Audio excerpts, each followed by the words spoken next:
Hello, everybody, and welcome to Last Laps, where we circle the track for all the latest and greatest happening in the world of F1. I'm Tiggy Vallon. You may know me from Paddock Project, and I am here with Adam Ferris, creator extraordinaire in the sports world. Adam, what's up?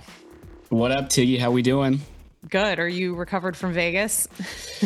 I got some sleep. Yeah, had a great Thanksgiving. Had some turkey. Got a little bit full. Spent some time with the family. It was a great weekend. Got some sleep. How about you? I love it. Yeah, feeling good. Recovered from Vegas, although I'm not sure my heart rate has come down since the weekend in Qatar. There's a lot to discuss, so we're going to get into all of it. We're going to bring you all the hot topics from this whole week and weekend in F1, and there was a lot. So let's get into it. For lap one, I want to talk about the Qatar Grand Prix. We'll give you a quick recap, and then we're going to dive into all the incredible discussion points and everything there is to discuss. So for the recap, it was a sprint weekend, as we know, so there were extra points on the table. And to me, this weekend was marked by Oscar Piastri's return to form. He got sprint pole, he got race pole, he took the sprint win, chipping away at Lando's lead by a couple points. There, you don't get as many points for the sprint, unfortunately, but he did secure that win. And then the crucial thing about the race itself was that there was a 25-lap limit for tires that was imposed by Pirelli and the FIA. And this was very unique to Qatar. They were trying to make sure that the tires stayed elevated or inflated, I guess you would say, and then also add some strategic variance, which that is the main discussion point of this race. So that was effective, you might say, but this effectively forced a two-stop race.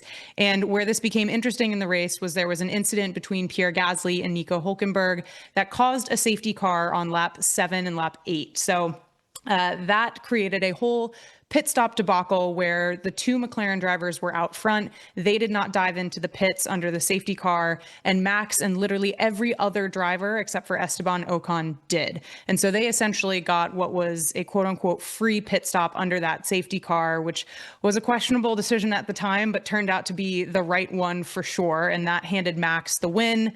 Shout out to Hannah Schmitz, the Red Bull chief principal strategist, who just made that incredible call. And it keeps all three in the fight for the title heading into Abu Dhabi. So that was a huge, exciting win for Max, necessary to keep him in the fight.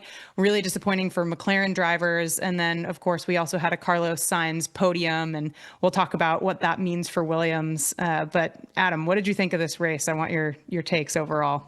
Yeah, I mean, despite the odd things that happened in laps 7 and 8 in terms of the McLaren strategy, which we'll dive into a little bit, I was super happy about the smooth operation that went down because I was stoked about Carlos Sainz getting, I believe, his second podium of the season, getting P3. Yes. And honestly, I mean, Vowles just looks like a genius. I mean, I know that Alex Albon has had a little bit of a tricky latter half of the season. He started off extraordinarily strong.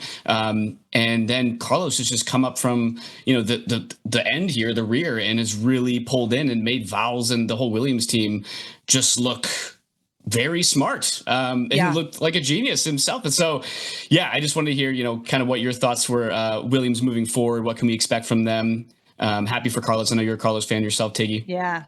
I'm so happy for them. And I love how Carlos really tempered our expectations at the beginning of the season, saying, do not expect me to see me on the podium or in top 5. And here he is twice in recent history being on that podium. And he's the first Williams driver in over a decade to get 2 podiums in the same season. So just says a lot about him as a driver. It says a lot, hopefully, about where Williams is heading. It also cemented Williams as their P5 in constructors. So that's huge to go from P9, where they were in 2024, to P5 this year in a single season, especially in the same era of regulations, is just incredible. So I was so excited to see it. And I also have to shout out Sainz's radios in this race. I think he might be the best driver strategist on the grid. Like, he was calling his own strategy, his own race the entire time. And it just shows how mentally sharp he is, as well as obviously having incredible racecraft. So And I feel like the shades of during some of his time at Ferrari, right? Like, he's always kind of been that driver strategist that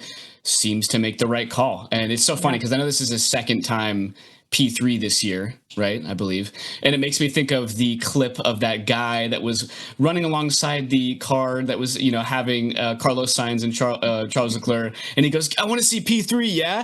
That guy somewhere is extraordinarily happy as he's seen his second P3, granted not for Ferrari, for Williams, but still, you got to be happy for Carlos in this one.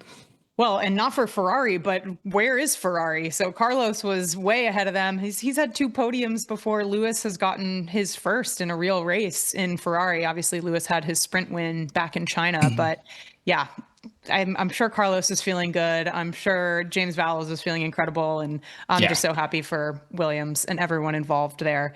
One thing I want to talk about, and we'll obviously dive into the McLaren strategy, but I'm curious your take on the fact that Oscar sort of outperformed Lando this weekend. We saw him in a form that we haven't seen him in a long time. Oscar hasn't won a race since August. And so to see him back there and putting it on pole and really driving the best that he has in a very long time. And he himself said it was the best weekend he's had this season and potentially maybe ever. Like obviously McLaren, the team did not do him any favors, but I'm happy to see him back up there. And I'm curious your thoughts and reactions to that. No, likewise. I'm a huge Oscar fan, and I was extremely stoked to see him just flying in the sprint and the race as well. And to your point, it was definitely his best weekend in a long time, possibly the entire season. Seriously, he was driving like he just didn't care. Like it didn't matter. No. He had nothing to lose. Yeah, 100%. Well, let's talk about the title fight before we get into the McLaren of it all. But all eyes are on Abu Dhabi. To put this into context, just how special this title race has become, this is the first time in 15 years that we have 3 drivers in contention for the title in the season finale. So huge blessing for us as F1 fans, obviously stressful and causes heart rates to be elevated, potentially to the last lap of the last race of this season, because only 16 points separate our first and third place drivers. So the standings are as follows. We have Lando Norris in first place with 408 points. Max Verstappen has taken P2 from Oscar Piastri with 396 points. And then Oscar is in third with 392.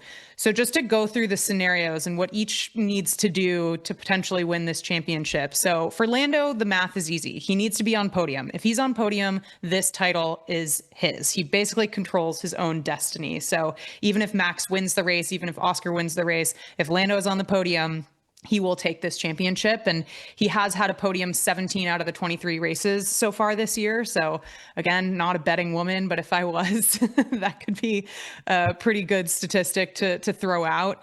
For Max Verstappen, if he wins, Norris has to finish off the podium. So P4 or lower, if Max wins the race, then he wins this championship. If he's second, Norris has to be 8th or lower, and Piastri cannot win the race. If Verstappen is third, Norris is 9th or lower, and Piastri cannot win the race. So there are several permutations here for Max, and obviously we've seen his form, so anything is possible. For Oscar, the math is a slightly harder just because he is 4 points behind Max. But if Piastri wins, Lando Norris has to be P6 or lower. If Piastri is second, Norris is 10th or lower.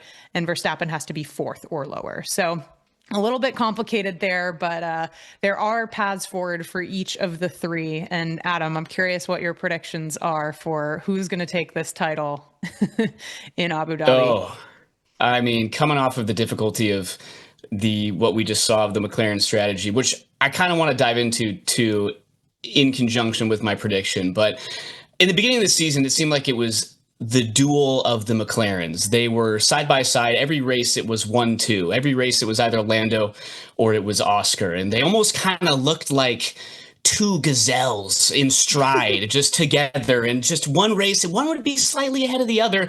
In the other race, the next race, it would be the opposite. But Tiggy, it's not how you start a season, it's how you finish a season. And there is a man with a nickname by the lion, and the Dutch lion himself is seeking his prey. Give me Max Verstappen. In fact, I have the light back there. I was going to be all dramatic. Right now it's orange for McLaren, but no, give me Max Verstappen. Give me blue. Come on now. Don't do this.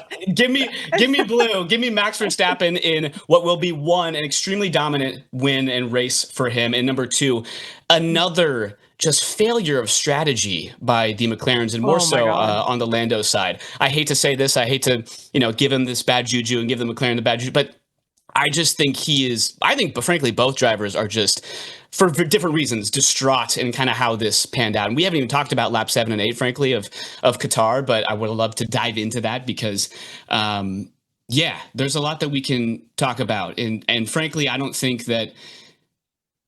want to dive into it quite yet. The strategy could have gone one way. It could have gone the other. and you would have frustrated one driver going one way, you would have frustrated one driver going the other way. Most likely, the case that happened, you frustrated both drivers. Nobody wins for McLaren. So at what just happened. And so, anyways, point being, I think somehow, some way, Max gets the win here. He's the Drivers' Championship for 2025. There have been crazier things that happen in Abu Dhabi, as I know you know very well. Yeah, unfortunately there have, and I would like to not see a repeat of Abu Dhabi 2021 in any shape or form. So my prediction is Lando Norris is still going to take it. I think, like I said, the destiny is in his own hands. He has had a good podium record this season, and all he has to do is finish on the podium. Like, he does not need to risk it to get first in turn one at the risk of like crashing out. All he needs to do is finish on the podium. He has the car to do it. And I really hope that he comes in with the confidence of being able to make that happen. And yes, to your point, I certainly hope that McLaren as a team does not mess that up for him in any way, shape, or form. I think the math is just a lot harder for someone like Oscar Piastri at this stage. It is hard to bet against Max Verstappen. I will give you that. He is certainly on the up. The fact that he has gone from a 104-point deficit since the Dutch Grand Prix to now 12 points away in the finale is just one of the most insane comebacks in sport. And if he takes it, it will be so well deserved. He will be GOATed status forever. And honestly, some part of me wants that story in this sport. And for him just to like have and root for a GOAT is incredible. But I do think that Lando will pull it together and he will get on that podium and he will get the title that I also think he deserves. So that's my prediction. I would be happy if that happens as well, because I'm a McLaren fan. I'm more of an Oscar fan, but I root for Lando when Oscar's not doing great. But I'm telling you right now, Tiggy, the F1 script writers are foaming at the mouth at this one. It seems like it always comes down. Well, not always, but it seems like in certain situations it comes down to Abu Dhabi, and they can make it certainly exciting. Get your popcorn out for this one. But that's what makes it so exciting, is that we haven't had this moment in Abu Dhabi in forever. This is true. Like, it's been so long. I mean, 2021 Abu Dhabi was the last time we really had any excitement, if you can even use that word, for Abu Dhabi 2021. But like we said, it's been 15 years since we've had a three-way fight in the finale. So I cannot wait. But let's talk about the McLaren pit strategy of it all, because I think we have to take a lap around one of the biggest stories coming out of Qatar, and potentially a story we'll be talking about for a very, very long time if Lando and or Oscar does not win the championship. So the McLaren decision not to pit under the safety car. Again, this was a very strange race because it had that rule of a mandatory 25 max limit, lap limit on tires. But they knew that going in. So every other team took a pit stop around lap 7, lap 8. And that crucially meant that they got a free pit stop, because then you could do 25 laps on each of the next set of tires to get you to that lap 57 finish.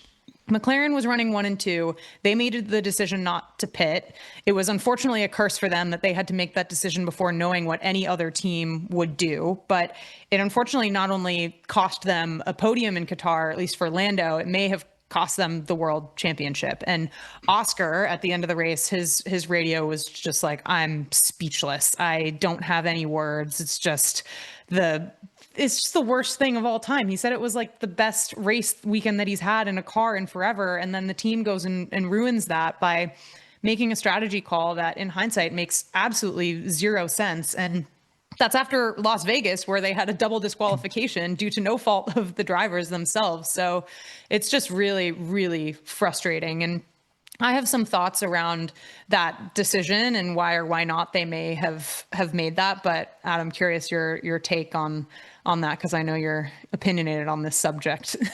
Yeah, it's tricky, right? Because like from a fan's perspective, it's so easy to point fingers and say this is clear stupidity. But frankly, also from a fan's perspective, if the strategy was to pit either one, I mean, you could just run through that. If they pit Oscar, then you're stacking, right? And then that's a disadvantage Lando.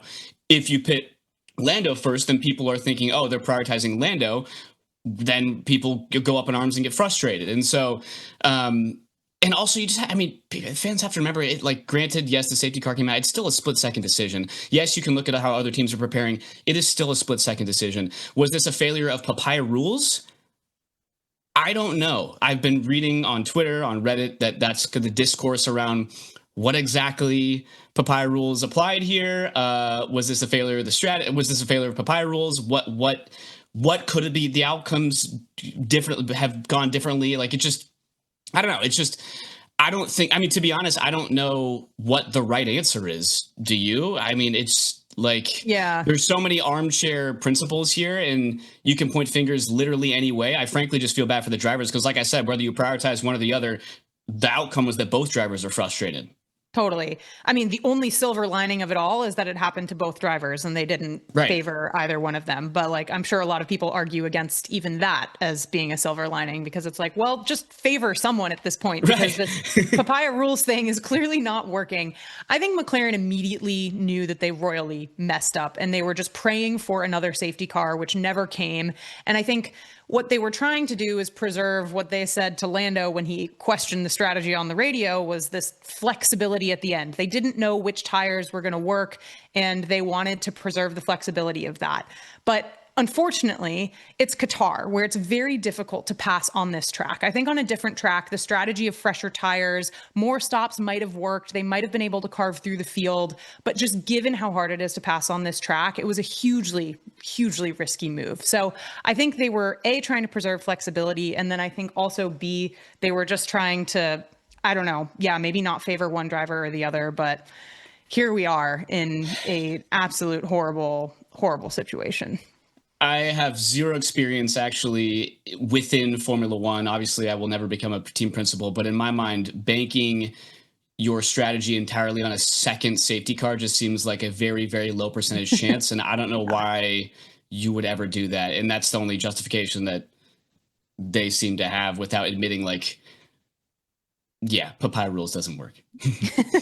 Yeah, I think because it's also Qatar, I think there's been a safety car every single race since its initiation to the F1 calendar. And they saw so one. It is, yeah, and we saw the top three each had dips into the gravel. They had their wobbles. A lot of people were going into the gravel. It wasn't unlikely necessarily for there to be another safety car, but to your point, like to bank your entire strategy when it comes down to we have 2 races left and both of your drivers are fighting for a world championship. Like I understand the difficulty of that call, especially being the first to make it and not knowing what anyone else was going to do. But you just have to think they would have had that scenario talked about pre-race. Like, what happens if there is a safety car lap 7 or lap 8 and we have the chance to pit under it, even if our drivers are running 1 and 2 and we have to maybe favor one of them? Like, what is the scenario? Like, either they didn't talk about it or they came to the conclusion that they were just going to screw both of their drivers. And I don't know which one is worse, to be honest.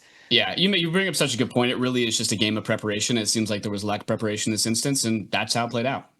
Yeah, it's really, really frustrating. Well, you seem to think that McLaren will do something to screw their drivers in Abu Dhabi. My sincere hope is that they do not. I think what is heartening to me is that Zach Brown and Andrea Stella both immediately said after the race, we messed up. They did not say like, oh, they weren't trying to justify it. They weren't like, oh, we're going to go back to the team and discuss what could have been marginally better. It's like, no, they admitted that this was the wrong decision. And all you can hope for is that they learn from it and they learn from the Las Vegas double disqualification and they pull it all together for when it matters most. And my sincere hope is that they do that. And I think they will.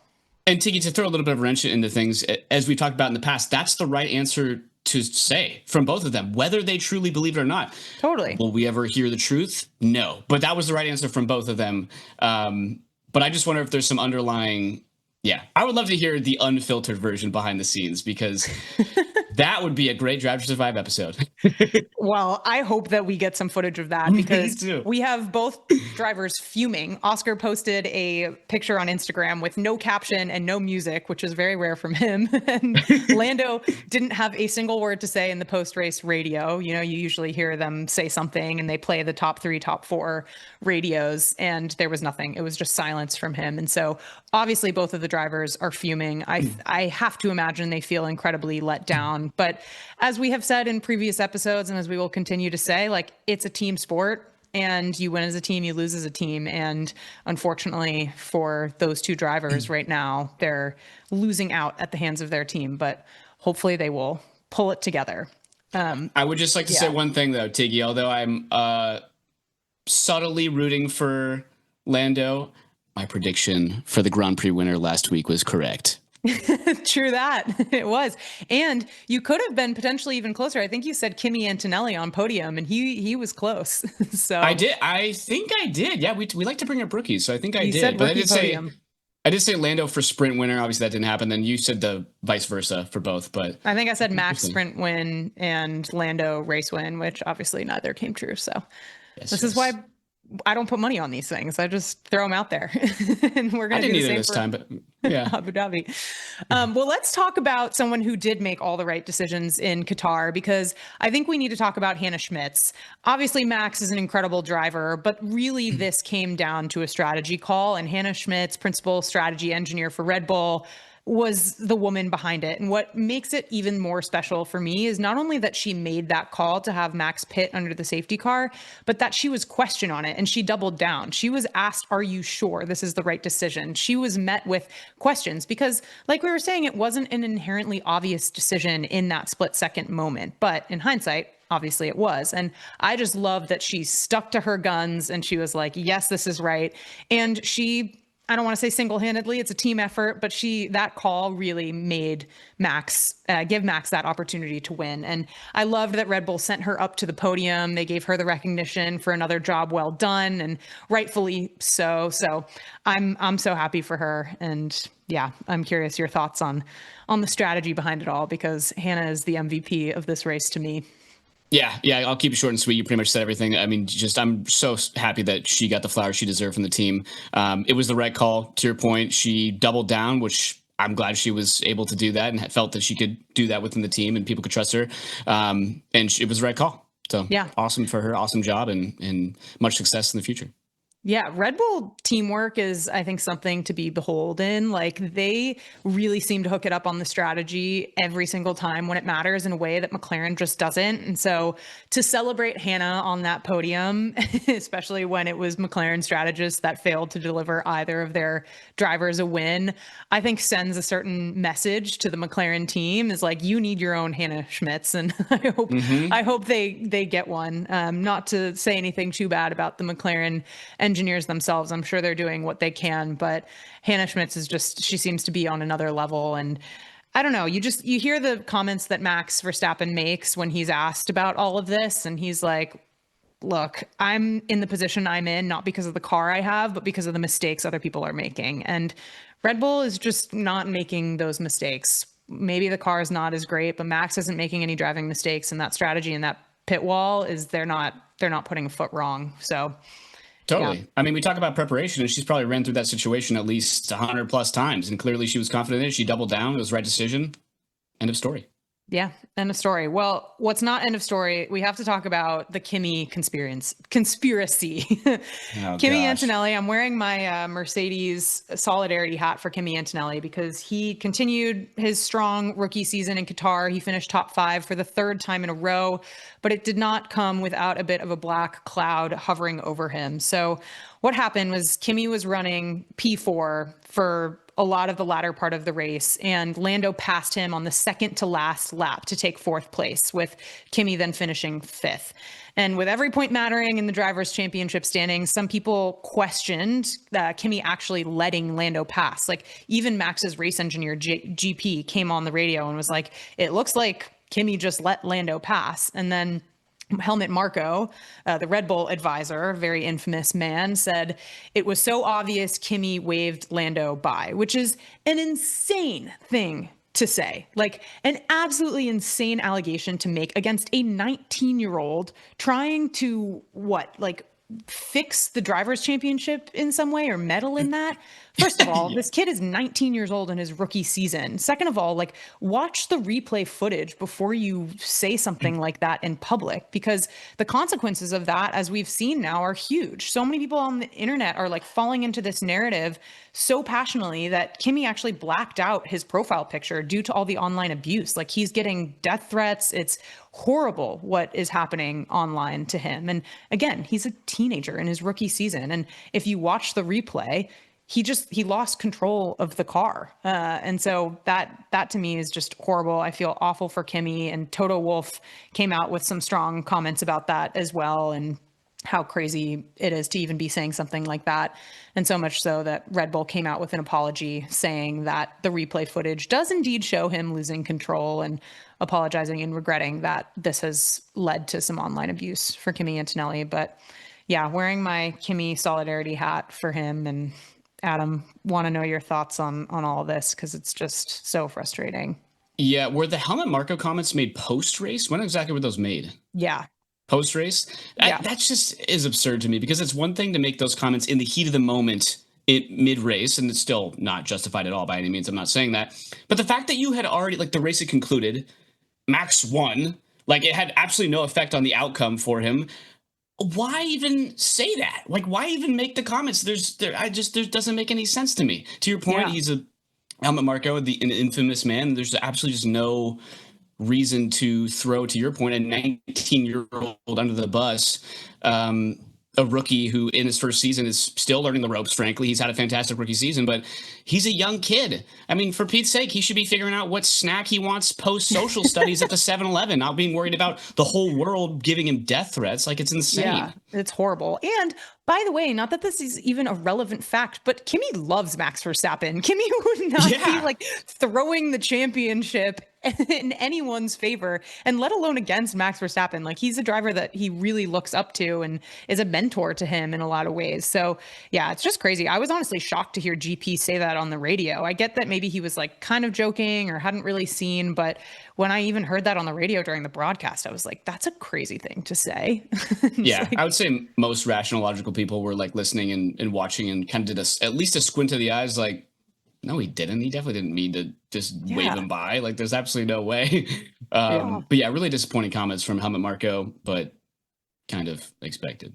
Yeah. Unfortunately. Well, let's get into some other rookie news, because I think with all the fanfare about Red Bull's chase for the title, they are also making news for the 2026 season. So Tuesday, they announced that Isaac Hadjar will become Max Verstappen's new teammate at Red Bull Racing, and Arvind Lindblad will be promoted to an F1 seat at Racing Bulls. So this is good news for Hadjar and Lindblad. This may potentially mean no seat for Yuki in 2026. I'm curious your thoughts, A, on Isaac getting the promotion, and B, what the future might hold for Yuki, and whether you agree. For Isaac, I'm excited. I'm a little bit hesitant and nervous, just given the prior history of that second Red Bull seat. But you can't deny he's an incredible driver, and at least give him the opportunity, give him the chance, and let's see what he does with that second seat at Red Bull. For the Yuki situation, I know we don't want to get too ahead of ourselves, but I'm curious how just the rest of, like, the Racing Bulls situation pans out. Obviously, there's more than one driver within the Racing Bulls. We talked about Lindblad, but let's see what happens, whether or not he has a seat or not. It makes me sad. But yeah, I don't know. I don't know off the top of my head in terms of, like, the prior success that Yuki's actually had, just to be frank with you. But is it that point of where it's been enough years, the experiment is over kind of a thing? Or does he deserve another shot? And what do you, Tiggy, like, would he go back to Racing Bulls? Is that even possible? This is beyond my, I don't think so. I would be sad to see Yuki go. I think, unfortunately, he has just not proven to be A, worthy of that Red Bull senior seat, and B, it would be kind of unusual and strange for him to drop back down to the junior Racing Bulls team, and unless they really felt like they needed someone with his number of years of experience to help a rookie like Lindblad get to know the ropes and learn the ropes. So I just don't think it's likely, unfortunately. So I do think this probably spells goodbye for Yuki, at least for now. I think Yuki's not a bad driver. He just has had too many years and not enough success to justify, in a sport where there are only 20 and, come 2026, 2022 seats, that he deserves one of those. And I think they need to take a risk and a chance on new blood, and Lindblad will be really interesting to see how he does. But yeah, I unfortunately do think this is the end for Yuki for now, because the only other potential would be for him to go to Aston Martin, maybe, just given the Honda connection as the Japanese driver. And that's a big reason why he's been in sort of the Red Bull organization, because Honda has been with Red Bull. But unfortunately, those two drivers are locked in, and Yuki just has not done enough or proven enough, I think, to justify kicking either Fernando Alonso or the son of the team owner, Yeah, good Lance luck on that Stroll, one. out of his seat. So yeah, I think it spells goodbye for Yuki. But as it goes for Isaac Hadjar, I'm super excited for him. I think it's totally deserved, totally justified. Similarly to you, I'm a little nervous and scared just knowing how that second Red Bull seat has panned out in the past. But my optimism comes from the fact that 2026 is a totally new year, new set of regulations, new car. And I really hope that they have learned their lesson that building a car for one driver, no matter how great that driver is in Max Verstappen, is not a long-term success strategy for the team. Like Red Bull might finish P3 or P4 in constructors because only one driver is carrying that team. And when that comes with a price tag of millions of dollars, given the prize fund and where you finish in constructors, you can't justify that. So I think Red Bull will have to meet somewhere in the middle on that car. And I hope that Isaac will be able to handle it. Yeah, I feel like Red Bull sometimes forgets this is a team sport. Max Verstappen for life. I mean, Yeah. he's the GOAT. Like He's I the get GOAT. it. I get Yeah, it. he's the GOAT. But I'm in order to curious. compete with the other teams, like you got to have somebody who can sufficiently fill that second seat and produces points, and that just hasn't been the case as of recent history. Yeah, I'm curious in other team sports, and obviously there are more players on the field or the court than just having two drivers in Formula One. But if you have like a Michael Jordan caliber player, do you build your team completely around that player? I'm curious in your opinion, just given all your sports knowledge, can you build Yeah, around a singular person? you absolutely can, but you still have to give them the sufficient weapons in order to win the big game, right? Like you to your point, you look at Michael Jordan. I mean, he had Scottie Pippen, he had Steve Kerr, he had Dennis Rodman. Like they had a solid team. I could give many football examples too, but that's really like you can't. I mean, there's so many examples where you can't just like rely on one person. You know, I mean, it's just you see it literally playing out as we see it now with Red Bull. You have the GOAT, but like, yeah, they didn't win the Constructors Cup, so the championships. Like, we got to find somebody that can fill that second seat. Point being, Yeah, I think, and I hope it's Isaac Hadjar I hope it who is can too. deliver that. I Yeah, hope he can. I'm optimistic. But let's talk about Abu Dhabi because we are heading into the final race of this 24 race calendar. And like makes we me said, sad. first time in 15 years that we have three people going for the title. And we have to answer all the burning questions. Who do we think wins the race? Who do we think wins the title? And any big surprises that we think will come from this race. So Adam, I want to hear you first. Yeah, give me Max to win the race. I mean, I have to double down. I said what I said at the beginning. Give me Max to win the title. I think that there is some a conundrum that happens with the McLaren strategy, and you know, it doesn't pan out for them. I think that the pressure is going to be too much. I think that the frustration amidst both drivers is going to be a lot for them to handle. 2 weeks ago, I would have said the complete opposite, but it's just been brutal. Just to be honest Yeah. with you, I think some surprises. I don't really know. I want to. I mean, heck, why not? Give me like a Kimi Antonelli redemption podium or something like that. That'd be great. I would love that, See that. especially after Oh, everything that's happened this past weekend. So yeah, let's go, Kimmy. 100%. Really rooting for Kimi, especially for this race amidst everything else that happened. But yeah, I think I'll stand with my decision. How about you? Okay. I'm going to agree with you on a Max winning this race. I think Max is just he's got nothing to lose, and when Max has nothing to lose, it's coming down to the wire. So I think Max is going to win this race, but I do think Lando's going to get a podium and he's going to win the title. And that is my compromise for keeping Max slightly happy and Lando also happy. And I would love to see Oscar on podium as well. I think, again, the math is really tough for Oscar at this stage, but who knows? Anything can happen. But I think I'm going to stick with my Max win and my Lando title champion. We'll have to see how it plays out.